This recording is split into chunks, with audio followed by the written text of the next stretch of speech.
Hey everyone, welcome back to the Straight Shift. I had a birthday a few weeks ago, and no, I am not going to tell you how old I am, but my husband asked what I wanted for my birthday, and I am notoriously difficult to buy gifts for. So back in March, I lost my older cat, Georgia, to cancer. But I thought I might be ready to get another cat. I wanted to get a kitten because my older cat, Callie, that I still have, is a bit, shall we say, spicy. So it's usually easier to introduce a kitten. When I broached this topic with my husband, on the morning of my birthday, so he couldn't possibly say no, his response was, well, isn't it better to get two kittens so that they can grow up together and bond? So we got two kittens. We came home with Belle and Bert. Belle is a little brown tabby. She's about 4 to 5 months old, and Bert is this huge black and white floof monster. He's a tuxedo Norwegian forest cat, and even though he's only 6 months old, he is going to get even bigger, and he's a shameless love sponge. So why am I talking about kittens on a podcast about cars? People with cats tend to describe the way their cat purrs like it's a motor, like a car's engine. And some people even go so far as to say their cat sounds like a specific type of vehicle, like a diesel or a Harley. Of course, my husband and I are total nerds because I'm the car chick and he is both a master certified mechanic and a sound engineer. So, as you can imagine, we tend to get a little more specific about what car engines our cats sound like. Little Belle has a very quiet, smooth purr. She's more like a refined inline four-cylinder engine. Bird, on the other hand, has this deep, rumbly purr that sounds like an American V8 with a cross-plane crankshaft. So what does that even mean? And how do car people, motorheads like us, even tell cars apart solely by the way they sound? Part of it is because we're nerds, but there is a lot of physics behind it. So without getting too nerdy, and I promise there will not be any math involved, I want to use this episode to explain why different engines and cars sound so different. I'll also talk about some of the best sounding and worst sounding cars of all time. So let's get into it. It's absolutely amazing the diverse sounds of all the different car engines that are out there. And even the variations between sounds in cars that have the same engine but still sound completely different. Again, part of that is just physics, but it's also a very intentional application of the physics by the car makers. Car manufacturers spend millions of dollars developing unique sounds that become associated with their brands. Car people, we know the sounds of cars. There's certain car sounds that we just absolutely love. And part of that is what we grew up with, what we're used to, and quite frankly, just what sounds awesome. We tend to be loyal to the brands that we like the sound of. And car manufacturers understand that psychological link between sound and emotion. And they use that to create loyalty to their brand. Because if they have a great sounding car, that can create brand loyalty. Similarly, if they have a car that sounds like crap, that's going to hurt their sales and potentially hurt their brand. So let's talk about what determines a sound that a car makes. Before we jump into that, we need to first just talk about what is sound. Very simply, sound is waves of different pressure traveling through the air into our ears, which our brain interprets as sound. How fast those waves oscillate determines the frequency, and that frequency determines the pitch of a car's sound. A slower wave is a lower pitch, while a faster wave produces a higher pitch. And then the evenness of that wave determines whether the sound is smooth and clean or if it's more guttural and angry. And that applies to car engines. The first factor that determines the sound of a car engine is just the number of cylinders. When we talk about the number of cylinders in a car engine, like it's a V6 or it's an inline four or it's a V8, we're usually talking about how that number of cylinders impacts the car's performance and also its fuel efficiency. And there is almost always an inverse relationship between performance and fuel economy, but that's a different podcast. But it also affects the sound. So now we need to do a really quick lesson about internal combustion engines. Each cylinder in an internal combustion engine contains a piston, which is like a big metal fist that moves up and down inside the cylinder. Those pistons compress the air-fuel mixture, which ignites and creates the combustion that then powers the engine. The pistons also transfer the force of that combustion to the crankshaft, which then powers the rest of the engine. That's what makes the car go forward, or if you're in reverse, go backwards.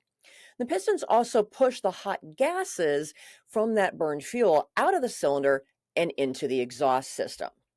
So the sound that a car engine makes is the sound of that internal combustion, the sound of the explosions sending pulses of pressurized air through the exhaust. So yeah, it's basically a fart. And it's why electric cars are essentially silent. There's no combustion. Well, until they catch on fire anyway. But again, that's a topic for a future episode. In general, the more cylinders that it has, the more explosions per minute. And the more explosions per minute, the smoother and deeper the sound. This is why an Aston Martin sounds better than a Ford Fiesta. And yes, there is a direct relationship between sound quality and price tag. But it's not just the number of cylinders in the engine. It's also how they're arranged, as well as the order in which those cylinders fire and how often they fire. The engine layout that most people are familiar with is the V layout, where you have 2 rows of cylinders forming a V shape. So for example, with a V8, you have 4 cylinders on one side and 4 cylinders on the other side of the V. The other most common layout is the inline, where all the cylinders are just lined up in one row along the crankshaft. The most common of those is the inline 4. They also have inline 6s that BMW is known for. There aren't any inline 8s anymore because when you line up 8 cylinders, it gets kind of long and we don't have that much room under the hood anymore, but there are some old vintage cars that have that configuration that are pretty cool looking. Well, finally, there's what's called a flat or boxer configuration, where the cylinders are placed on opposite sides of a central crankshaft. So imagine a V engine, and then you flatten out the V, and you have the cylinders just on either side of that crankshaft. The cylinders are typically numbered sequentially from the front of the engine to the back of the engine bay. So in an inline 4, that's really easy. It's 1, 2, 3, 4. On a V engine, they either number them sequentially down the left side and then back down the right side. This is what the Europeans do, is what Ford does, and that's the same for the boxer engines. Or they might do them alternating, odds down the left and evens down the right. That's what GM and Chrysler do. But it's the specific sequence in which those cylinders fire that creates the distinct rhythm and pressure of pulses that influence the overall engine tone. A common firing order, for example, for a 4-cylinder engine is 1, 3, 4, 2, and that helps keep the engine balanced. So the firing order also determines how balanced that engine is. Now, a common firing order for an 8-cylinder, say, is 1, 8, 4, 3, 6, 5, 7, 2. That's a firing order that's very common in GM engines, like a Chevy V8. That is what is called the firing order. What order do those cylinders fire in from 1 through however many cylinders are in that engine? The firing interval indicates the time between each cylinder firing. So if the cylinders fire at evenly spaced intervals, the sound is smoother and more consistent. It has less vibration. If the cylinders fire at irregular intervals, the engine can sound a little more erratic or lumpy due to those uneven pressure pulses. Different manufacturers use different firing orders and different intervals for their engines. And that's just one reason that, say, a Ford engine sounds completely different than a GM engine, even if those engines are both, say, a V8.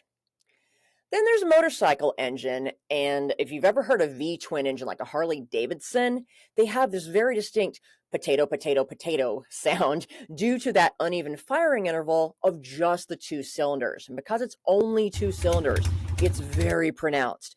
And it can be very annoying. Potato, potato, potato. When you get a V8, even if it's uneven, because you have more of them, they kind of smooth each other out, and you get a little more of a rumbly sound that we like. The design of the crankshaft itself and how the pistons connect to it also affects that rhythm, especially on a V engine. So the 2 main crankshaft designs on a V engine are the crossplane and the flat plane.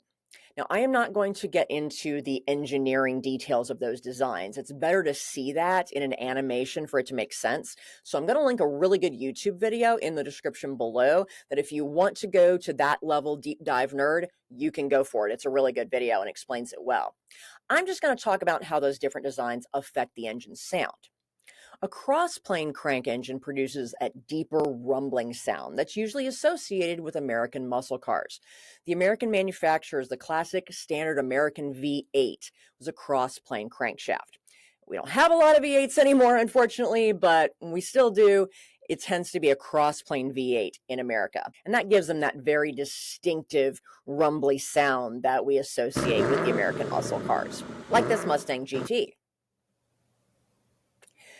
In contrast, a flat plane crank engine has a sharper screaming sound that says, "Get out of my way!"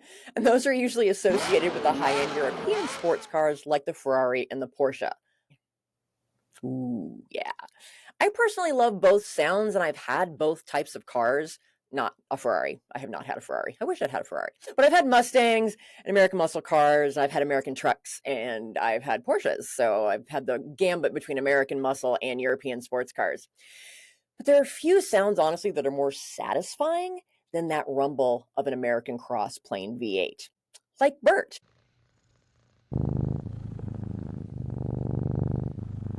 The engine and the crankshaft designs are not the only thing that determines how a car sounds.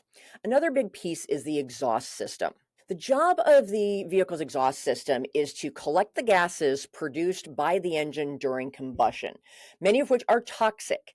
It cleans them up, removing those toxic emissions, and then moves them out of the vehicle and into the atmosphere.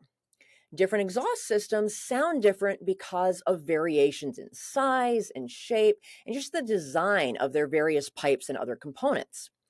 When it comes to pipe diameter, larger pipes tend to produce a deeper, more rumble-like sound, while smaller pipes create a higher pitch sound. And the length of the pipes makes a difference. Shorter pipes can lead to a more aggressive, throaty sound, while longer pipes can smooth out those waves and create a smoother tone. And most cars have mufflers.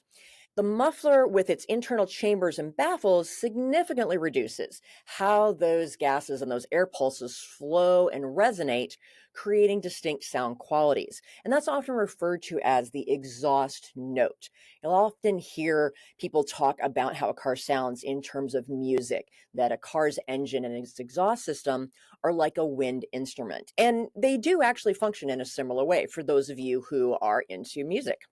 It's also why race cars are so dang loud, because they usually don't have mufflers, and we just run straight pipes right out, usually even the side of the car. We don't even run them out of the back of the car, and that's why they're so dang loud, and don't always sound good when it's lower level racing. Lemon's cars don't sound like F1 cars, but that's okay. Speaking of which, let's talk a little bit about the best and worst sounding cars of all time, now that you have a little bit better understanding of why different cars sound so different. As I said earlier, car manufacturers spend millions of dollars developing unique sounds for their various engines. Sometimes they get it right, sometimes they don't. Every motorhead, whether a casual motorhead or a hardcore motorhead like me and my husband, we all kind of have our favorites when it comes to car sounds. But if there's a general consensus across the car enthusiast world for what the best sounding car of all time is, it's the Lexus LFA. The LFA was a two-door supercar from Lexus that produced 552 horsepower out of a 4.8-liter V8 engine. And Lexus spent 10 years developing the LFA, yet they only produced and sold 500 units over a 2-year span between 2010 and 2012. So it's a very rare vehicle, but wow, what an incredible performance machine. The Japanese are known for their perfection. They don't tend to invent anything new, but they study what's been done before and they find ways to perfect it.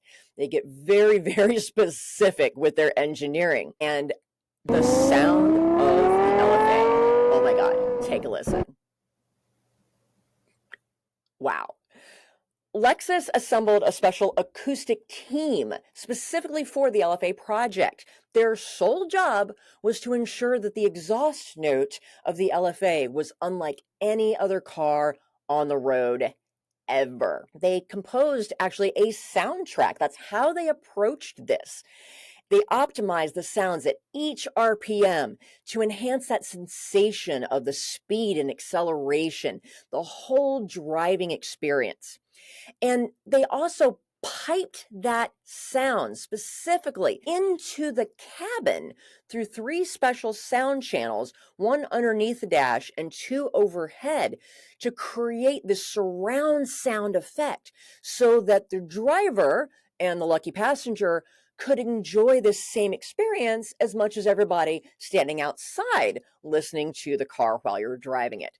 It's just over engineering, I think, at its absolute best, and they totally nailed it. Unfortunately, they lost their ass in terms of money on the project, but they really set their place in history because this was the first time that Toyota, which is what Lexus is, had really tried to make a supercar. And you know, anything worth doing is worth overdoing. Let's listen to that again. That is music to my ears. Okay, on to the potentially worst sounding engines. Just in general, most people find diesel engines to sound terrible. And it's just because they're louder than regular gasoline engines, and that can make them a little bit more annoying. Diesel engines sound different because of the high compression and sudden ignition of the fuel during combustion. A diesel engine does not use a spark plug to create that little bit of fire to ignite the air fuel. Diesels do not have spark plugs.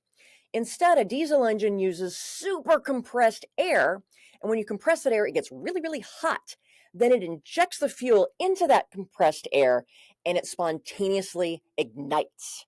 And that results in this loud clattering sound that's referred to as the diesel clatter.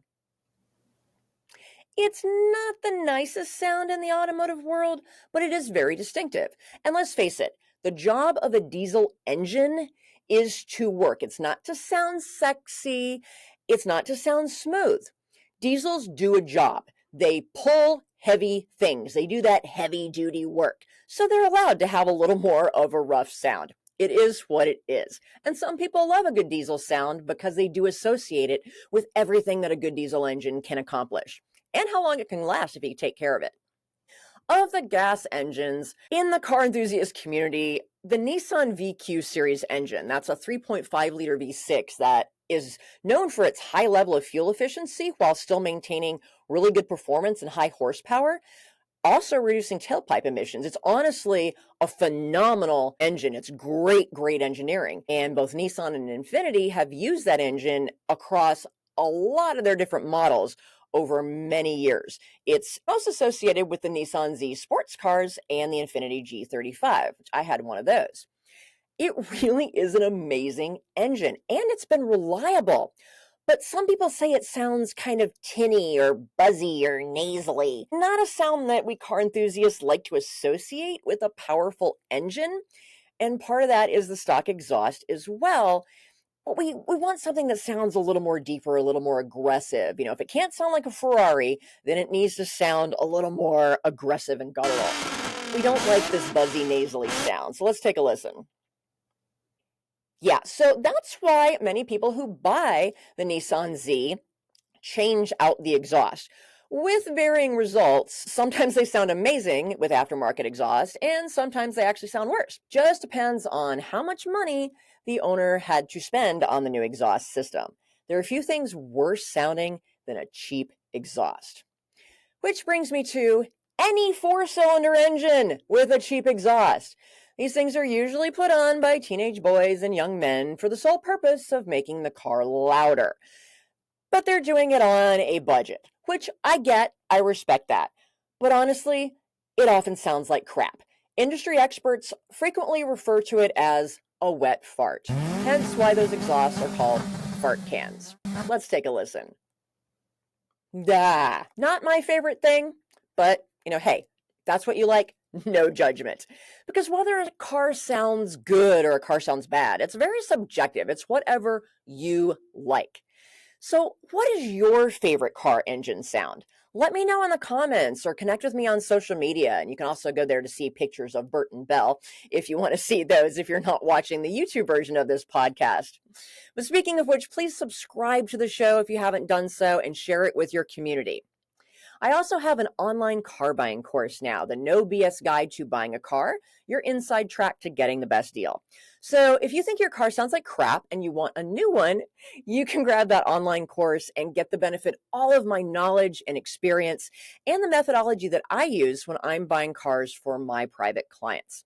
You can find that on my website, thecarchick.com, or you can go to it directly at carbuyingcourse.com. And both of those links are in the description below. Thanks so much for tuning in. We got another great episode coming up next week because I am headed to the Charlotte Auto Show and I am going to give you the scoop on all of the new makes and models that have either just come out or are coming out soon. And I'll tell you what my favorite picks are, what I didn't like, and of course, my infamous WTF award. Until next week, folks, drive safely. I'm out of here.